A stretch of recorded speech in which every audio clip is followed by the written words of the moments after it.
Good, you're the last one, I think. Been a long afternoon, mate. You're not sweltering with that jacket on. I'm good. I mean, how can you not be good? Glorious setting, Best isn't city it? in the world. Fantastic. With the public workout for the Whyte Rivas card. Just go through the fights, talk to me about Whyte and Rivas itself. Great fight. I think it's a 50-50 heavyweight fight. I see so many similarities between Joshua Ruiz and Whyte Rivas. You know, two great amateurs in Ruiz and Rivas. Actually, Rivas beat Ruiz in the amateurs, beat Pulev in the amateurs.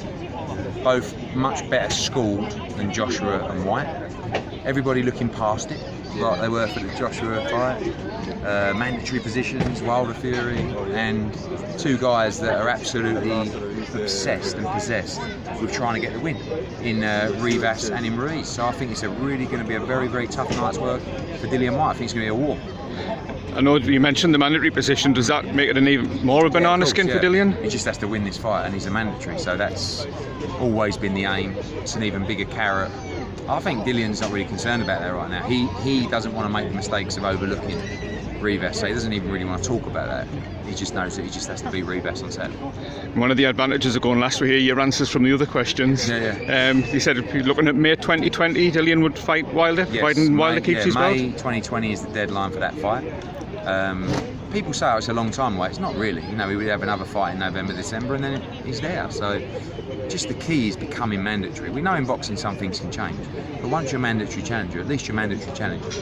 And that's what Dillian Whyte will be if he can beat Rivas at the weekend. Sticking with the heavyweights, we've got a poll running, and the overwhelming favourite of the fight that people are looking forward to, Allen and Price. Yes, of course. All domestic fight. Just a fascinating fight. Two great guys. Two guys that sometimes blow hot and cold. Two huge punchers. Head says Price inside 4, Allen after, but both guys have the power to end it any time. So I don't know what's going to happen, but I can't wait to see it, and that's a fight that's getting a lot of traction, a lot of interest from the general public. Yeah, sticking with the heavyweights, obviously there's parallels with the show from last week. What did you make of that? Dubois beating Gorman and Joe Joyce? I mean, I thought I feel sorry for Gorman because I think he got thrown to the wolves, to be honest with you. Like, I don't think Gorman was ready for that kind of situation or occasion or fight. Dubois is a really good talent, punches hard, still raw, but he's 21. I mean, you know, Joe Joyce fight was a stinker, but like, I feel Joyce gets unfair criticism, really. You know, we've seen Joyce so many times. Like, we know he's slow, we know he's robotic, he's not particularly entertaining, but he's going to be tough to beat, and he's fighting these guys ahead of time. Like, he fought Jennings in his 10th fight, so give him the credit and respect. Don't expect him to come out and light up the arena and smash people with speed and all that, because it's not going to happen. But he will be tough to beat, and I'm looking forward to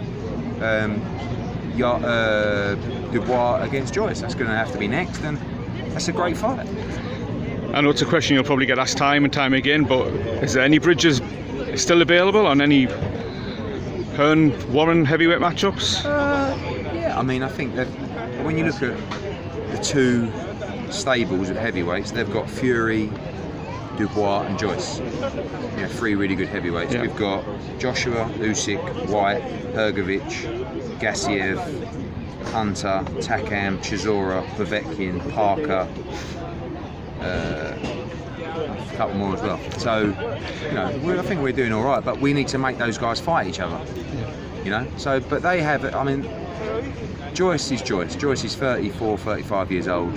He's going to be a good heavyweight, tough to beat, but he's never going to be a big draw. Dubois can be a big star, but they've got to build him right. They don't know how to build fighters commercially. They should be boxing him all over the country. He should already be a star. Sold like 3,000 tickets on Saturday, you know? So, but he's a very good talent. See you, mate. Final question on the heavyweights, obviously Anthony Joshua and Ruiz. Any developments, Cardiff or Madison Square Garden? We had a couple of interesting offers come in, which we've been exploring this week. Still, the plan is to make a decision. You know, I keep saying at the weekend, and everyone's waiting on it, but it's imminent now. Still, the favourite is Cardiff and New York. Probably a Cardiff slight favourite, but we'll see what happens. Right, was there anything in a rematch clause, Eddie, in regards to a venue, or? No, we've got to let them know where the venue is. That's about how it works. Right. Not personally, but the criticism of this card is it's not pay-per-view worthy. Sell us the other fights, because there's some cracking undercard fights. It's an unbelievable card. I mean, how you think this ain't pay-per-view worthy? Not you, but it's just people who love to moan. like, when have we put a pay-per-view card on that hasn't delivered value for money? I'll tell you when it was. It was Bellew Cleverly about 4 years ago. Yeah.